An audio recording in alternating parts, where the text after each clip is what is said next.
première épître aux Corinthiens, au chapitre 14, et au verset 1 à 4. 1 Corinthiens 14, verset 1 à 4. Je voudrais que nous puissions nous exhorter les uns les autres, et moi-même je me mets dedans, à nous exercer à la piété, s'exercer à la piété et prier par l'Esprit. S'exercer à la piété et prier par l'Esprit. 1 Corinthiens 14, chapitre 14, verset 1.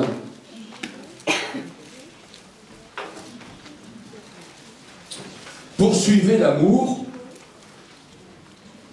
aspirez aussi aux dons spirituels, surtout à celui de prophétie.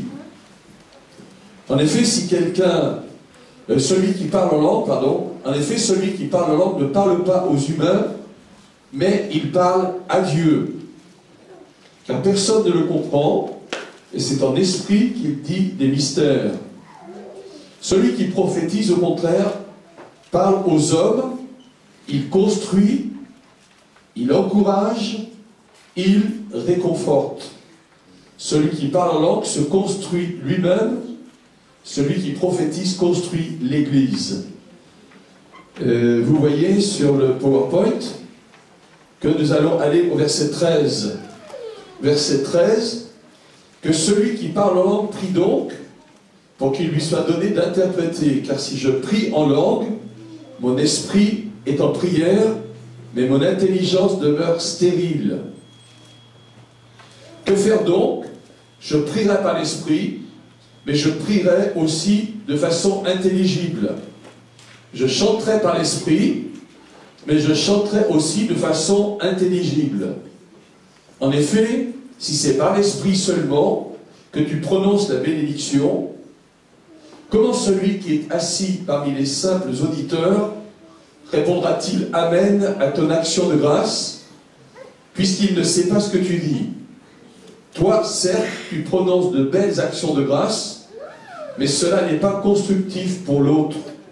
Je rends grâce à Dieu de ce que je parle en langue plus que vous tous. Mais, dans l'Église, je préfère dire 5 paroles avec mon intelligence pour instruire les autres, plutôt que 10 000 paroles en langue. Amen. Et nous allons aller au verset 23.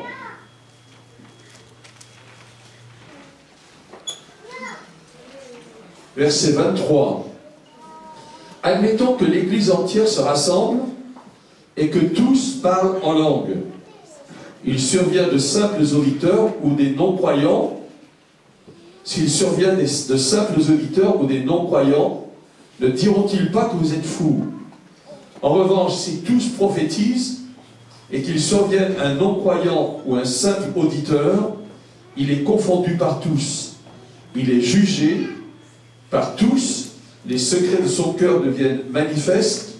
Alors, tombant face contre terre, il adorera Dieu en déclarant Dieu est réellement parmi vous. Amen. Amen.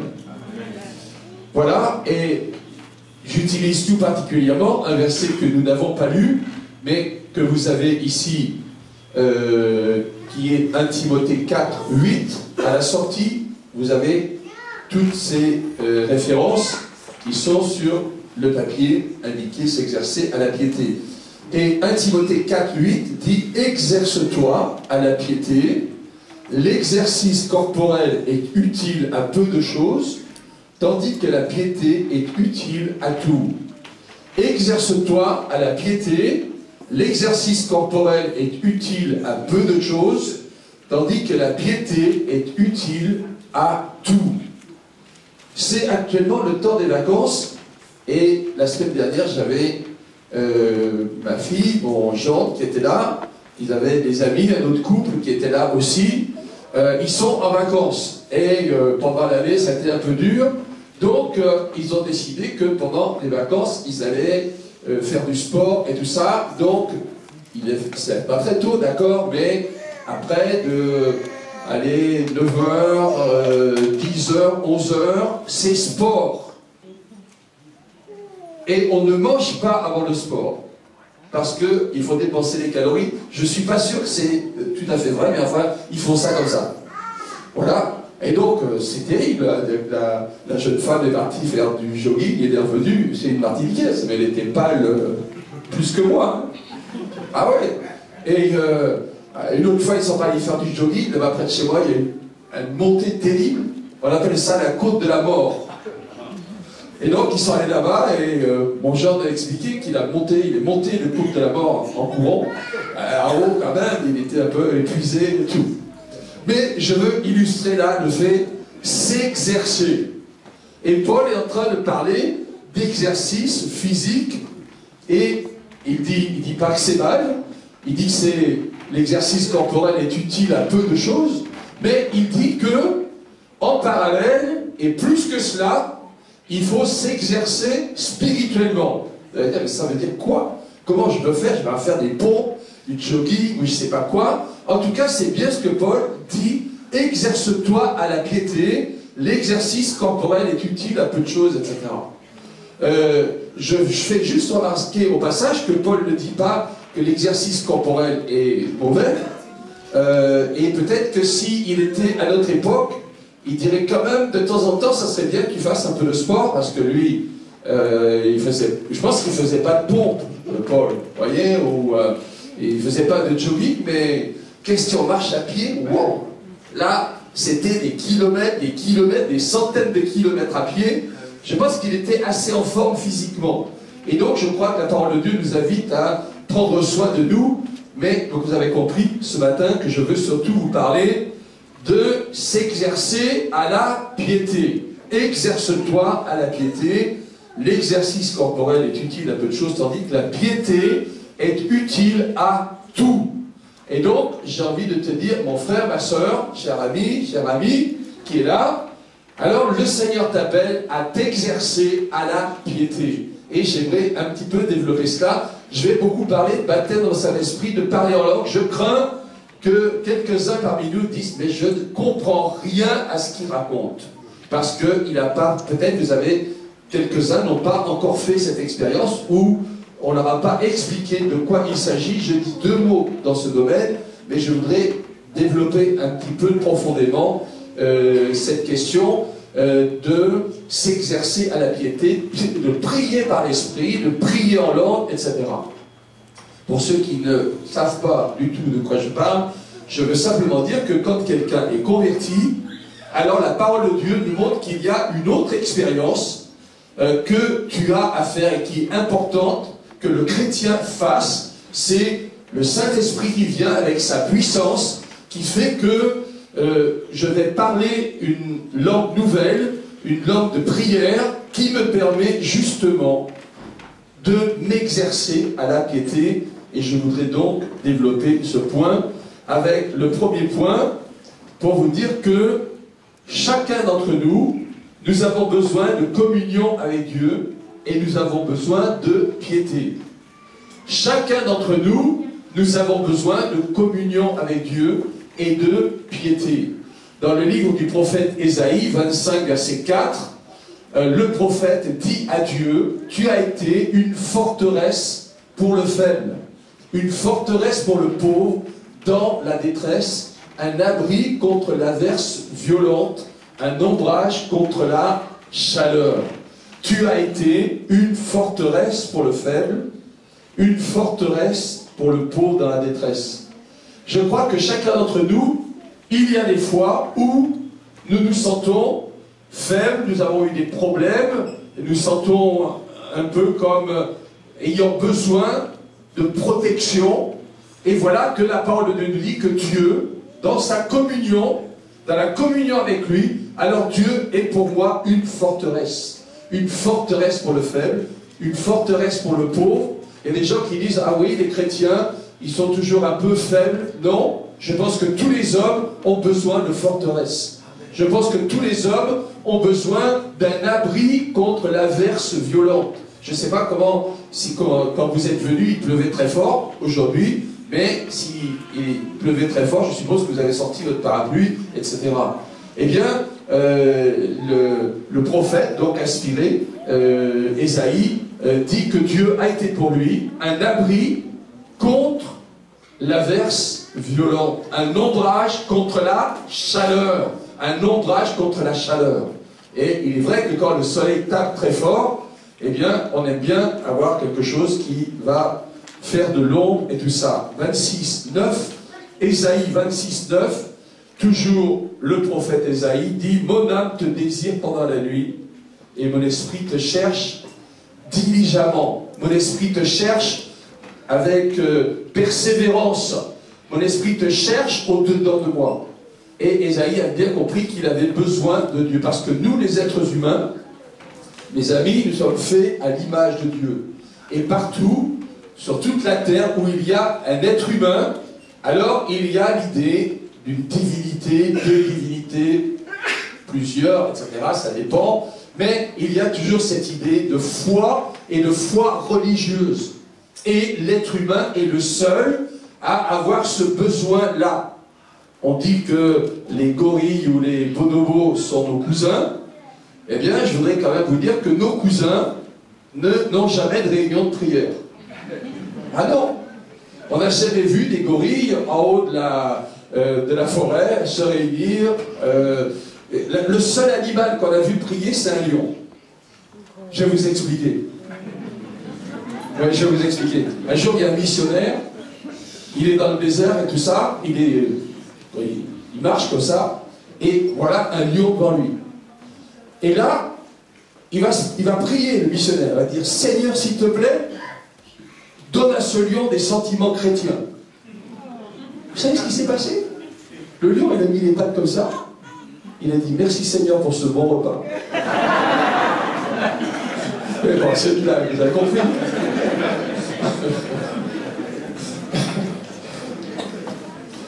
Ésaïe 26, verset 13. Donc j'étais en train de vous dire qu'aucun être vivant n'a cette dimension spirituelle. L'homme, oui. J'ai besoin de la communion avec Dieu. Pascal, donc ce célèbre penseur, disait que dans le cœur de l'homme, il y a un grand vide, et ce vide a la forme de Dieu. Et c'est vrai. Et tant que tu n'es pas en communion avec Dieu, tant que je ne suis pas en communion avec Dieu, il y a quelque chose qui me manque. Moi, je n'ai pas été élevé du tout dans une famille évangélique. Quand j'avais 17, 18 ans, je ne pensais pas du tout à Dieu, mais il y avait un vide dans mon cœur. Et je ne pouvais pas supporter ça. C'est pour ça qu'un jour, je suis allé tout seul acheter une Bible dans une librairie. Et j'ai commencé à lire la Bible tout seul. Il y avait des choses que je trouvais bien, d'autres qui me surprenaient un tout petit peu. Et puis, le Seigneur a conduit. Bref, je suis là, je ne vais pas tout vous raconter mon témoignage aujourd'hui. Je veux simplement vous dire que les êtres humains que nous sommes, nous avons besoin de communion avec Dieu.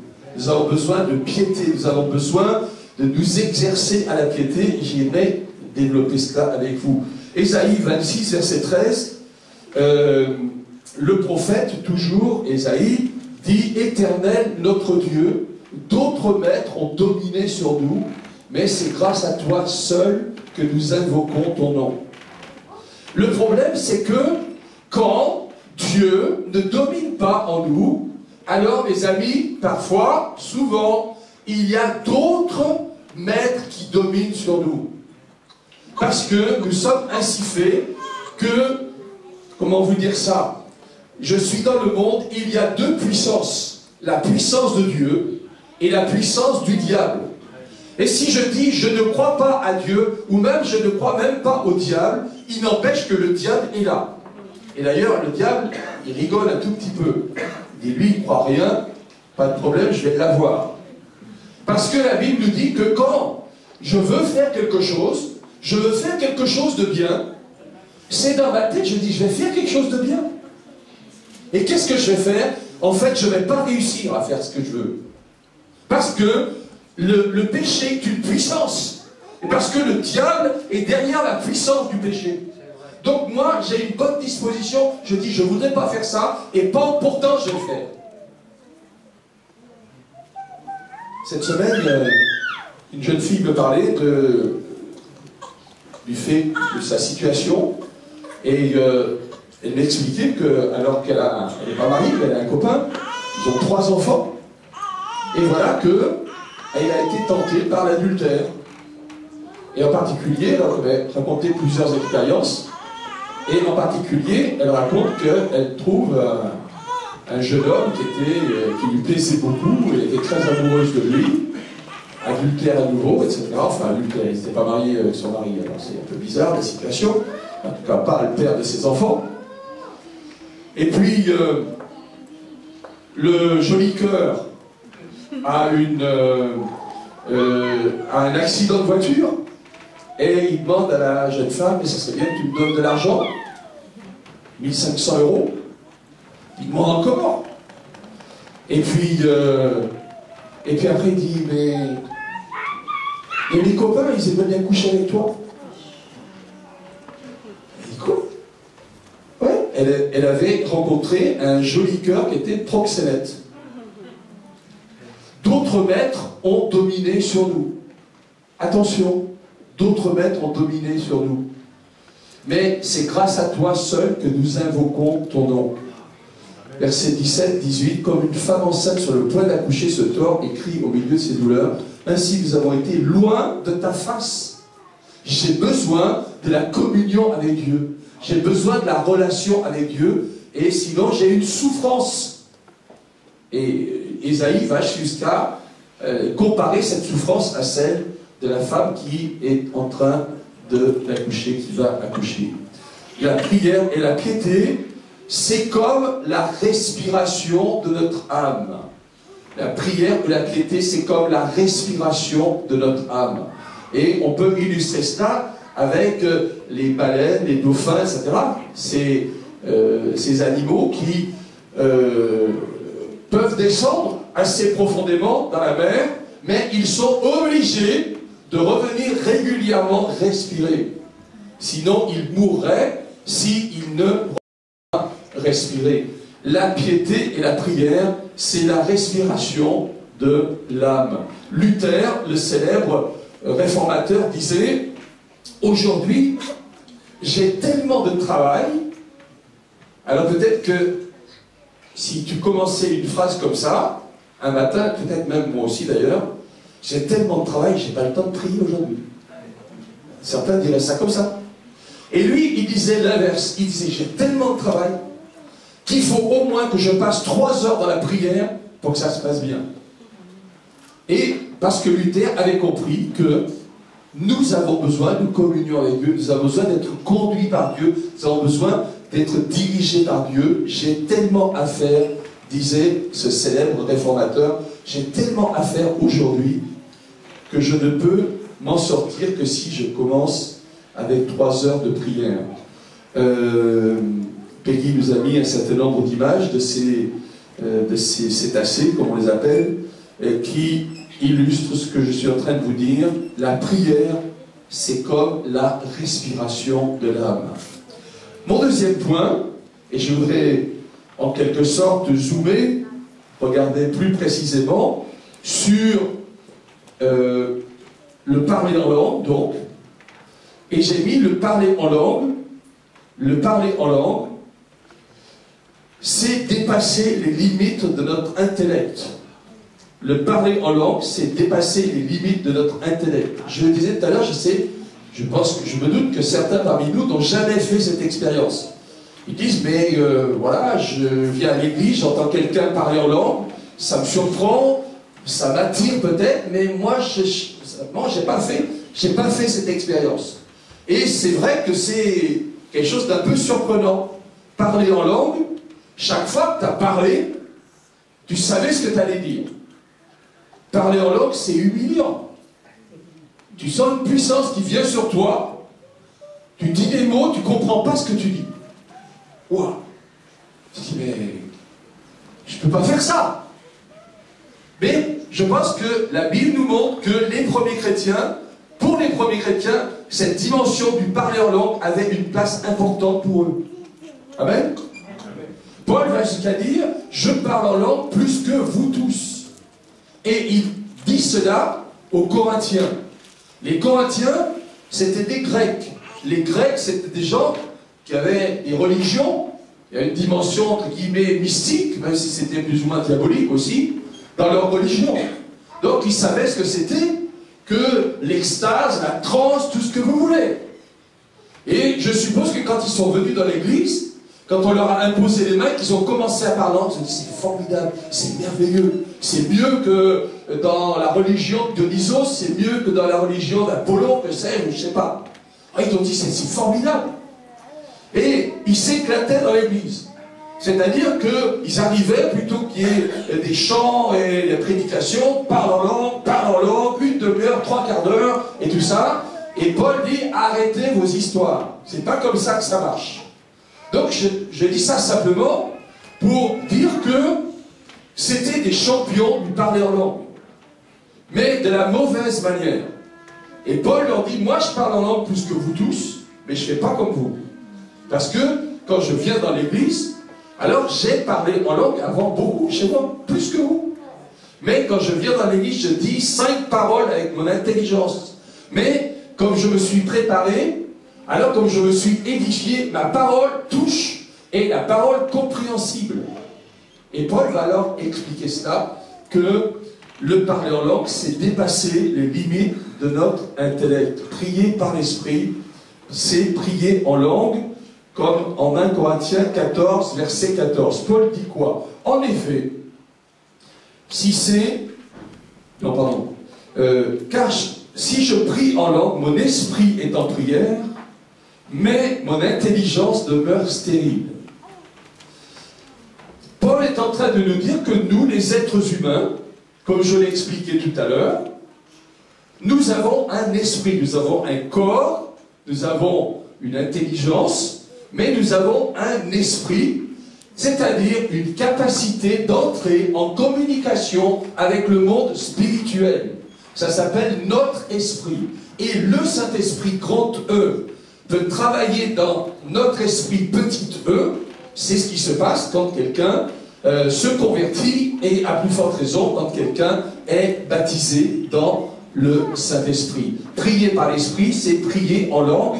Et non seulement ça, mais Paul va nous dire dans 1 Corinthiens 14, verset 14, la chose suivante. Que, donc, si je prie, je lisais ça tout à l'heure, si je prie en langue, mon intelligence mon esprit est en prière, mais mon intelligence est stérile, que faire alors? Je prierai par l'Esprit, mais je prierai aussi de façon intelligible. Je chanterai par l'Esprit, mais je chanterai aussi de façon intelligible. Hier soir, je disais que ce que Paul nous dit, c'est comme cette table qui est là. La table, elle a 4 pieds. Et la prière de Paul, en quelque sorte, à 4 pieds. Je prie par l'intelligence, je prie en français. Pour ceux qui parlent créole, je prie en créole. D'accord? C'est la prière intelligible. Et puis, deuxième pied, je prie par l'esprit, c'est-à-dire je prie en langue. Troisième pied, je chante par l'intelligence, c'est-à-dire que Peggy nous a mis des chants, les paroles des chants, je les chante avec le groupe de louanges, et ça je chante de manière intelligible. Et puis, quatrième, pied de la table, eh bien je prie en langue. Ça c'était la vie de Paul. Et j'ai envie de te dire, mon frère, ma soeur, toi, pour toi aussi, pour moi aussi. Ce qui est surprenant, c'est que parfois, un certain nombre de frères et sœurs qui sont baptisés dans le Saint-Esprit, leur baptême dans le Saint-Esprit ne change pas grand-chose pour eux. Parce que pour eux, le baptême dans le Saint-Esprit, c'est une belle médaille. Je suis baptisé dans le Saint-Esprit. J'ai parlé en langue, j'ai dit 2 ou 3 mots en langue, il y a 5 ans, je suis donc baptisé dans le Saint-Esprit. Mais c'est pas comme ça que Paul vivait. Paul, il était baptisé dans le Saint-Esprit, et il savait que quand il parlait en langue, il se construisait. Il s'édifie. Il se construit. Et je pense que nous avons besoin, entre guillemets, de nous construire. Nous avons besoin de nous exercer à la piété. Comme les jeunes dont je vous parlais, qui font des pompes, qui font l'haltère, tout ce que vous voulez, et jogging et tout ça. Alors, ils sont en train de s'exercer. L'exercice corporel est utile à peu de choses. mais l'exercice de la piété est utile à tout. Mais vous comprenez que s'ils viennent chez moi, il y a des haltères, et les haltères, ils sont là, ils disent, super, il y a des haltères, on va repartir des vacances, on sera vraiment costaud. Non mais, s'ils n'ont jamais utilisé les haltères, s'ils n'ont jamais fait de pompe, les haltères, elles serviront à rien. C'est pour ça que je vous dis, comme que je vous explique les choses comme je suis en train de le faire, exerce-toi à la piété. Quand tu parles en langue, tu t'édifies toi-même. Quand tu parles en langue, tu parles à Dieu. Parle à Dieu. Alors, je peux parler à Dieu avec mon intelligence, mais il y a des fois où je suis limité dans mon intelligence. Imaginez Paul. Je cite Romains 8, 26, autant que je me souvienne, qui dit que dans notre faiblesse, quand nous ne savons pas ce qu'il convient de demander dans la prière, l'Esprit nous vient en aide par des soupirs inexprimables. L'Esprit nous conduit dans une prière particulière qui dépasse ce que nous avons pensé. Et le Père comprend la prière de l'Esprit. Voilà ce que Paul disait. Moi, si Paul ne l'avait pas écrit, j'aurais jamais osé dire, à certains moments, Saint Paul, l'apôtre Paul, il ne savait pas pourquoi prier. C'est fort. Un apôtre, il ne sait pas pourquoi prier. Qui va savoir? Eh bien, Paul dit, dans notre faiblesse, nous ne savons pas ce qu'il convient de demander dans la prière, comme sujet de prière, mais l'Esprit lui-même nous aide dans notre faiblesse, par des soupirs inexprimables, par des sortes de parler en langue, ou par un parler en langue. Les commentateurs discutent beaucoup sur ce texte, mais en tout cas, on a cette idée que le Saint-Esprit vient à ton aide, à mon aide, quand nous sommes dans une situation de limitation. Capacité surnaturelle communiquée par le Saint-Esprit de parler une langue qu'on n'a jamais apprise, dit un commentateur. D'autres commentateurs, pas forcément pentecôtistes, mais vont dire par exemple, qu'il va y avoir des choses qui se passent en marge de notre intelligence. Le célèbre Karl Barth va dire que c'est la possibilité d'exprimer l'inexprimable. Parce que même les psychologues nous ont appris qu'il y a des choses qui se passent dans ce qui est conscient en moi, mais en dessous, il y a tellement de choses qui se passent dans mon inconscient. Et j'ai besoin que Dieu aille fouiller là dans mon inconscient. C'est pour ça que je vous ai dit que le parler en langue dépasse les limites de notre intelligence, de notre intellect. On valorise trop, je pense, dans notre monde occidental, ce qui est cérébral et pas assez ce qui est spirituel. En Afrique, c'est beaucoup plus équilibré. Mais ici, les Français de souche, je comprends dans ma tête, j'explique et tout ce que je ne peux pas expliquer. Et puis cette dimension spirituelle, là, non, je vais laisser de côté, mais je pense que ça ne correspond pas à ce que nous, les êtres humains, nous sommes. La véritable adoration n'est pas avant tout le fait d'avoir une bonne pensée. Comprenez-moi bien. Je pense que c'est très important d'avoir une bonne doctrine. Nous avons un institut biblique, c'est pour ça. Que ça se passe bien dans ta tête. Mais il faut que ça descende de 20 cm. Et que ça soit dans ton cœur. Et que tu aies, en quelque sorte, un cœur enflammé d'amour pour le Seigneur. Parce que si tu as des choses tout à fait justes dans ta tête, et que dans ton cœur c'est complètement sec, il y a un truc qui ne va pas. Mais l'inverse pourrait être vrai. Dire, oh, moi, j'ai une relation avec le Seigneur, j'ai fait des expériences formidables, je me mets dans la prière, je me mets dans le jeûne et tout ça, et puis, oh non, mais la Bible, c'est rien du tout. Non, s'il te plaît, deux réalités qui doivent s'équilibrer. Dans ma tête, je veux être fondé sur la parole de Dieu. Tout à l'heure, le prédicateur qui était là, et David, qui venait de Malaisie, nous expliquait cela. Il nous expliquait que l'onction, c'est bien si c'est l'onction en accord avec la parole de Dieu. Les deux doivent aller ensemble. Et à ce moment-là, ma vie spirituelle, elle est forte. Une véritable adoration n'est pas avant tout une pensée juste à propos de Dieu, utilisant un langage théologique, on pourrait dire en esprit et en vérité. L'adore en esprit et en vérité. Et le diable est en mesure de déformer notre pensée, et le diable est en mesure de nous éloigner du Seigneur. Donc, moi, ce que j'ai comme rêve pour toi et pour moi, c'est un cœur qui est enflammé par la puissance de Dieu et une tête qui correspond bien à ce que la parole de Dieu enseigne. Dieu ne cherche pas ce qui est brillant, mais il utilise ce qui est brisé. Les sacrifices agréables à Dieu, David dit cela dans le psaume 51, verset 19, les sacrifices agréables à Dieu, c'est un esprit brisé, un cœur brisé et contrit. Je ne veux pas vous dire que le chrétien il est toujours brisé et contrit. Quand David écrit cela, il vient de se faire attraper, excusez l'expression, comme un bleu. Il est sur son palais, il est dans l'oisiveté. Et vous savez qu'on dit que l'oisiveté est mère de tous les vices. Même quand on s'appelle David, homme selon le cœur de Dieu, dit un autre verset. Mais il est sur son palais, donc sur une sorte de terrasse, et puis il n'a rien à faire. Comme tu n'as rien à faire, c'est pas bon. C'est pas bon. Et là, voilà, ses yeux tombent sur une femme qui a la bêtise de se laver nue et que tout le monde peut la voir. Franchement, c'est pas malin. Et voilà, et bien David, il flash sur elle. Il demande à ses serviteurs, allez la chercher et tout ça. Et bingo, il tombe dans le péché. Tout David qu'il est, après, il va s'humilier profondément devant Dieu.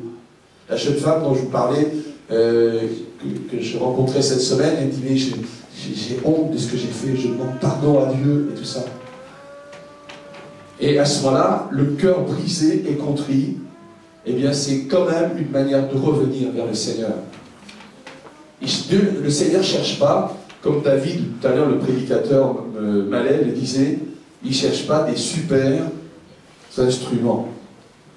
David prenait cette expérience tout à l'heure, il disait cet exemple tout à l'heure, il disait quand David a pris la pierre et a pris la fronde, ben, c'était une fronde vulgaire.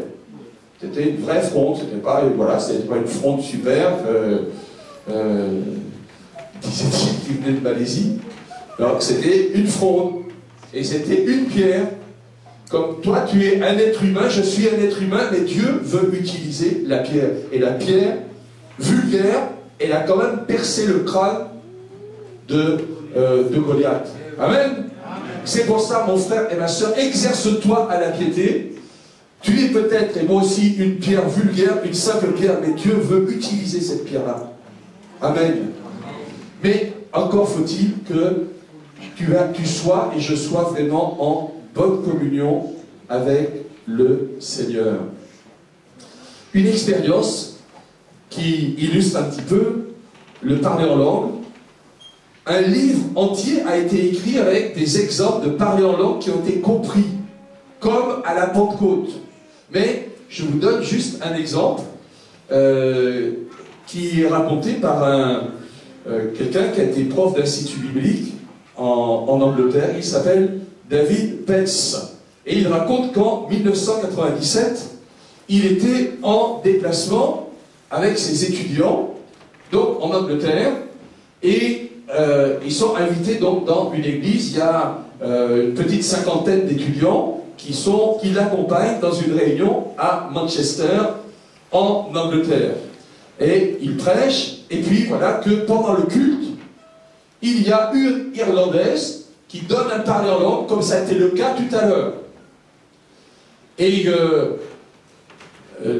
lui, le prédicateur, a l'interprétation et donne l'interprétation.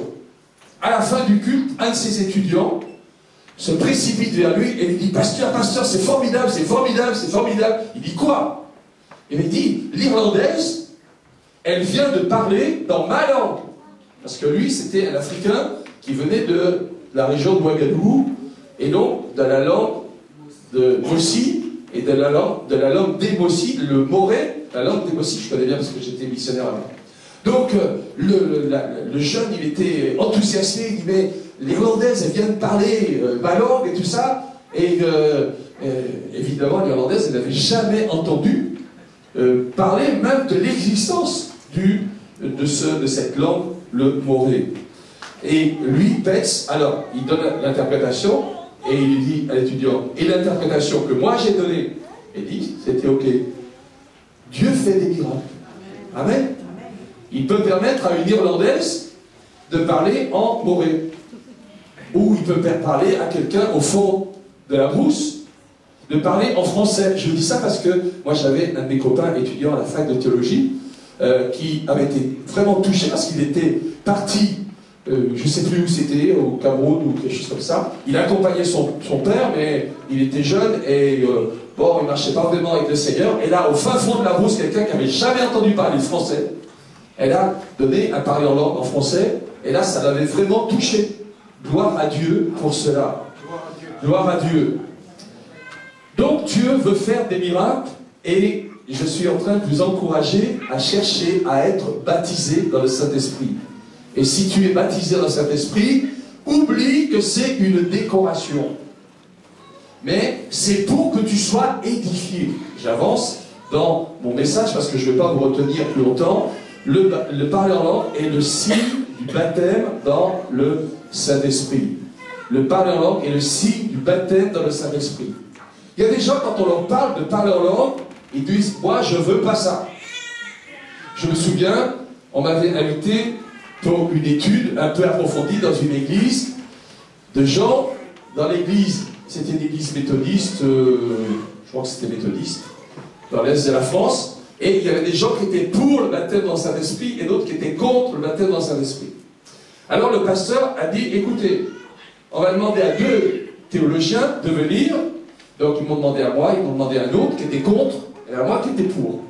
Et donc pendant 3 jours, vendredi, samedi, dimanche, moi je leur ai expliqué ce qu'était le baptême dans le Saint-Esprit, l'importance et tout ça, pourquoi c'était biblique et tout et tout. Le dernier jour, dimanche après-midi, il y a une dame qui se lève et qui dit « Moi, de toute façon, je ne veux pas parler en langue. » Ok, tant pis. Qu'est-ce que vous voulez que j'y fasse? Donc, je suppose que ça disait bah, « Je vois ça dans la Bible, mais moi, je ne veux pas. » Moi, je ne veux pas. Moi, j'ai envie de te dire que si Dieu nous a fait cette chose-là, pour que à Jérusalem, ça se passe comme ça. En Samarie, ça se passe comme ça. Chez Corneille, à Césarée-Maritime, ça se passe comme ça. À Éphèse, ça se passe comme ça. Et dans beaucoup d'autres églises, ça se passe comme ça. Corinthe, etc., etc. Tu peux dire, moi, je ne veux pas. Mais qui tu es pour dire, Dieu n'aurait pas dû faire ça. C'est pour ça que j'ai mis, Dieu lui-même a choisi de mettre ce don à la disposition de son peuple. Qui tu es pour dire, moi, je ne veux pas de ça. Parce que moi, je crois que ce que Dieu veut faire, c'est quelque chose de magnifique. Les textes bibliques, je les ai un peu évoqués en passant. J'ai sauté une diapo au pays. Donc, si vous lisez Actes 2, 4, qui sont parlés en langue, ils disaient les merveilles de Dieu. Là, ils ont été compris. Mais c'est exceptionnel, ça peut arriver, mais ça n'arrive pas toujours. Et on n'a pas l'idée que, je ne sais pas, chez les Samaritains, la langue qui a été parlée par ces gens-là a été comprise. Pour les Samaritains, acte 8, ils étaient déjà convertis et déjà baptisés. Il y a de chers amis baptistes, ils disent non mais la conversion c'est le baptême dans le Saint-Esprit. Mais excusez-moi, c'est pas ce que la Bible dit. La conversion c'est la conversion. Et le baptême dans le Saint-Esprit, c'est le baptême dans le Saint-Esprit. Amen. Amen. C'est différent. C'est tout à fait différent. La preuve, les Samaritains, ils étaient convertis, baptisés tôt, mais ils n'étaient pas baptisés dans le Saint-Esprit. En actes 10 et 11, et là c'est chez Corneille, donc je parlais de Césarée-Maritime, les chrétiens d'origine juive voient que le don de l'Esprit Saint est pour les non-juifs. Les non-juifs. Pourquoi? Le texte dit « Car ils les entendaient parler en langue et magnifier Dieu ». Comment ces chrétiens juifs, pour qui l'évangile, c'était pour les juifs. pas pour les autres. C'était pas pour les gentils. Et voilà que là, il y avait des Romains. Corneille, c'était un militaire romain. Et dans leur tête, les Romains n'ont rien à voir avec les bénédictions de Dieu. Or, voilà que quand Pierre prêche, eh bien, ces gens sont baptisés dans le Saint-Esprit, car ils les entendaient parler en langue et magnifier Dieu. C'est pour ça que je te dis, mon frère, ma soeur, cherche à être baptisé dans le Saint-Esprit. Et le signe du baptême dans le Saint-Esprit, c'est bien le parler en langue. Alors, je sais bien que je m'approche de Dieu, et déjà, Dieu fait des choses. C'est comme si, en quelque sorte, le niveau monte. Et puis, je retourne chez moi, je reviens à l'église, le niveau monte encore un peu, et à un moment, tu as l'idée, mais il y a comme des paroles qui viennent dans ta tête. Et là, c'est vrai que c'est un peu bizarre de dire, mais ces paroles que Dieu me donne, je vais les dire. Seigneur, je vais croire que tu fais ces choses. C'est toi qui les inspires. Alors, Seigneur, je vais ouvrir ma bouche et je vais parler en langue. Je sais ce que je te souhaite. Si tu ne l'as pas encore fait, acte 19, j'avance, je ne veux pas vous retenir trop longtemps. Quand Paul arrive à Éphèse, il rencontre des gens qui sont appelés des disciples. Et le texte dit qu'ils ont cru. Disciples et crus, ça veut dire qu'ils sont chrétiens.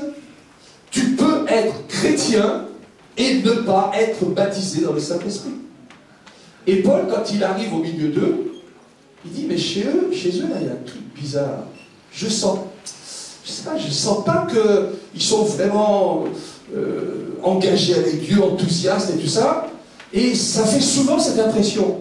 Moi, il y a quelques semaines, on était en train de préparer la grande rencontre de protestants en fête à Bercy. Donc j'étais avec d'autres pasteurs, d'autres milieux, pas évangéliques.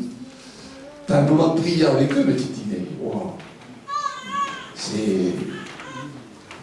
Je sais pas, il est à moitié mort ou quoi? Il n'arrive pas à prier ou quoi? Un pasteur d'une église. Il n'est pas baptisé dans le Saint-Esprit, c'est tout. Il n'est pas baptisé dans le Saint-Esprit. Et donc, voilà, ces gens d'Éphèse, ils n'avaient pas été baptisés dans l'Esprit, et Paul ne supporte pas, excusez, je vais sans guillemets, ne supporte pas que quelqu'un qui est chrétien ne soit pas baptisé dans cet esprit. Donc Paul, qu'est-ce qu'il fait? Il les a baptisés d'un vrai baptême au nom de Jésus, et Paul, il leur a imposé les mains, et ils se sont mis à parler en langue et à prophétiser. Peut-être tu dis, moi je cherche le baptême dans cet esprit. Est-ce que tu as demandé qu'on t'impose les mains? C'est biblique aussi. Et puis le mardi, il y a des moments de prière. Demande, moi je veux être baptisé dans le Saint-Esprit. Parce que je crois que c'est quelque chose qui est important pour toi, l'imposition des mains. Et ensuite, donc, le parler en langue, la prophétie. Le parler en langue, je termine avec ça, est un moyen d'édification. Est un moyen d'édification. L'erreur que faisaient ces gens de Corinthe, c'était de confondre l'utilisation du parler en langue, je vais dire privé, et l'utilisation du parler en langue public. Et Paul leur explique, moi je parle en langue, je dis 10 000 paroles en langue dans ma chambre, mais quand je viens dans l'église, c'est mieux que je dise des choses compréhensibles. Parce que le parler en langue, il a une dimension privée et une dimension publique. Parfois, je peux être amené, comme ça a été le cas aujourd'hui, à exercer un don spirituel, à donner un parler en langue, en public, mais il doit être interprété et on n'est pas dans l'église en train de parler en langue pendant 1 heure, tous ensemble, sans que les gens disent mais qu'est-ce qui se passe et tout ça. Je préfère dire 5 paroles, 1 Corinthiens 14, verset 19, 5 paroles avec mon intelligence et non 10 000 en langue. Et puis il dit une chose assez intéressante, que s'il n'y a pas d'interprète, ou s'il y a déjà eu des dons spirituels, alors il dit, alors qu'on se parle à soi-même et à Dieu. C'est-à-dire que quand tu es dans l'église, moi je suis dans l'église, je parle en langue, mais je ne parle pas à haute voix. Parce que dans ce passage, on distingue dans l'Église, c'est-à-dire en public, et ici, Paul dit à soi-même et à Dieu. Il y a deux possibilités, à soi-même et à Dieu. Et, cela étant dit, le parler en langue est source d'édification en tant que prière par l'Esprit en privé. Celui qui parle en langue s'édifie lui-même.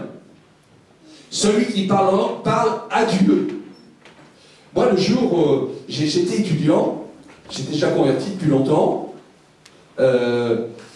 j'étais à la fac, j'y distribuais les tracts et tout ça, j'étais militant, mais j'étais dans une église où on ne m'avait pas parlé du parler en langue. On ne m'avait pas parlé du baptême dans le Saint-Esprit. Mais j'étais à la fac, il y avait des trucs qui me gênaient un peu, et moi je priais, Seigneur, baptise-moi dans le Saint-Esprit. Ok, un jour je vais dans une église, parce que si vous voulez être baptisé dans le Saint-Esprit, il faut aller dans une église où on vit ces choses-là. Parce que si tu ne vas pas dans une église où on vit ces choses-là, alors peut-être que tu seras comme les Éphésiens. Les Éphésiens, ce n'étaient pas des nouilles. Non, c'était des chrétiens, ils aimaient Dieu, mais on ne leur a pas enseigné. Mais quand Paul est arrivé, lui, il les a enseignés, il a prié pour eux, et comme ça, ils ont été baptisés dans le Saint-Esprit. Bref, un jour, j'étais dans une église à Roulem, donc une église assemblée de Dieu. La journée s'est bien passée, il y avait un missionnaire qui était de passage, c'était le missionnaire Fag, je dis ça pour ceux qui connaissaient ce prédicateur assez connu. Et puis, l'après-midi, après la réunion d'évangélisation, on avait un temps où il y avait la réunion de jeunes.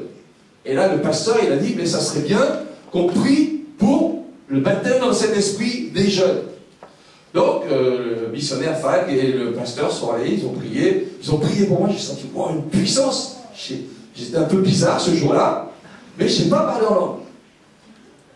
Mais j'avais l'habitude, chaque jour, le matin, j'étais à la campagne, d'aller sous mon arbre et de prier sous mon arbre. Et donc, je me suis retrouvé sous mon arbre le lendemain matin, et la même puissance que le soir d'avant est revenue. Parce que quand le Saint-Esprit est là, il ne va pas te lâcher comme ça. Amen. Ah oui, il y a déjà dit, le Saint-Esprit, il vient, il est reparti, non, attends. Il a commencé à faire quelque chose, il va continuer. T'en fais pas. Et donc là, la puissance de Dieu vient, et là, j'ai commencé à parler en langue sous mon arbre. Et moi, il y avait la tête qui gêne parfois. Et je disais, tiens, là, il y a des lits. Là, il y a des hauts. C'est bizarre, hein? Tu dis quelque chose, tu ne sais pas. Il y a des U. Mais quand je faisais ça, c'est comme si le niveau diminuait. Et je me suis souvenu, je dis, c'est pas normal de parler en langue comme ça en disant en même temps. Hein. Alors, je me suis dit, non, mais Seigneur, celui qui parle en langue, il parle à Dieu. Et quand j'ai compris ça, alors je me suis dit, Seigneur, je me tourne vers toi. Tu diriges mon adoration, ma louange, avec cette nouvelle langue que tu m'as donnée. Je te remercie, Seigneur. À ce moment-là, le niveau augmentait et tout ça. Dieu veut te bénir. Dieu veut te bénir. Une source d'édification en tant que prière par l'esprit, etc. C'est une manière, disait quelqu'un, de brancher son esprit sur Dieu et de recevoir de nouvelles forces. Les conclusions, je vais prier ensuite avec vous. Nous avons un besoin fondamental de communion avec Dieu. Nous devons nous exercer à la piété. Nous exercer à la piété. Le parler en langue est la capacité surnaturelle communiquée par le Saint-Esprit de parler une langue que l'on n'a jamais apprise, comme l'irlandaise dont je vous ai parlé, qui parlait cette langue du Burkina Faso de l'Afrique. Le parler en langue est le signe du baptême dans le Saint-Esprit. Il accompagne la communication de puissance et l'entrée dans le domaine de l'inspiration. C'est vrai dans les actes, mais c'est également vrai dans les épîtres de Paul. Le parler en langue privé est important pour la construction de notre vie spirituelle. La prière par l'Esprit permet de dépasser nos limitations. Que Dieu soit béni. Amen. Nous allons prier ensemble, mes frères et sœurs. Fermez nos yeux quelques instants pour terminer ce culte.